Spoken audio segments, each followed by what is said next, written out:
আসসালামু আলাইকুম। আমাদের ড্রাগন গাছে দেখুন ড্রাগনগুলো পেকে গেছে। আর একটা হলো মজার বিষয়টা হলো এই যে এখানে দেখুন একটা গাছ, এই দুই একটা করে ড্রাগন রয়েছে, পাকছে অলরেডি। মজার বিষয়টা হলো এখান দিয়ে কিন্তু একটা রাস্তা, এই রাস্তা দিয়ে নেপালি, ইন্ডিয়ান, মরিচান ওরা কিন্তু চলাফেরা করে। এদিক দিয়ে ওরা কাজে যায় আসে সকালে, সন্ধ্যায়, বিকালে। কিন্তু ওরা আমাদের এই যে ড্রাগনগুলো দুই একটা করে এগুলো করি, এখনও চোখে পড়ে নেই ওদের। চোখে পড়লে সব চুরি করে নিয়ে যাবে, একদিনে সব নিয়ে যাবে। মাশাল্লাহ, আজকে আমি দেখাবো এই ড্রাগনটা, খায়া দেখাবো কীরকম লাগে এবং ভিতরে কীরকম আপনাদেরকে আমি দেখাবো। এই যে আমি ছিললাম, এই যে ছোট্ট একটা ড্রাগন ছিলাম। এখন আমি এটাকে খাবো আর আপনাদেরকে দেখাবো ভিতরে কীরকম।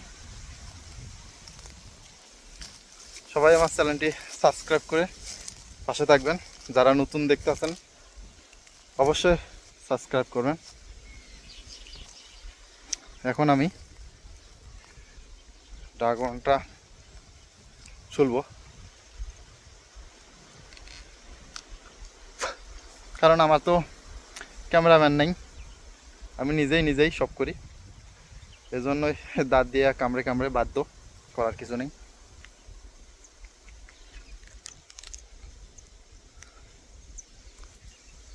মাশাল্লাহ,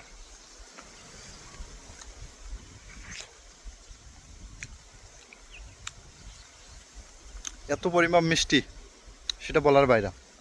কালারটা দেখুন, মনে হচ্ছে যে বাইরে যেমন ভিতরে তেমন, কিন্তু এখনও বাইরে ভালো করে পাকে নাই, আরও কালার আসতো। কিন্তু বাইরে তো আমি এই জন্য আসলাম দেখতে, যে আসে না চুরি হয়ে গেছে।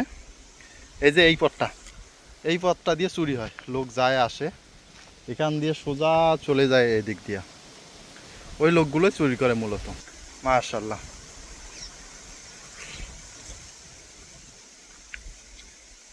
সবাই আমার জন্য দোয়া করবেন, আমি যেন মরিচ চাষে ভালোভাবে থাকতে পারি, ভালোভাবে কাজকাম করতে পারি এবং সহি সালামতে দেশে যাইতে পারি। সামনে দেশে যাব। সবাই ভালো থাকবেন, সুস্থ থাকবেন। আল্লাহ হাফেজ।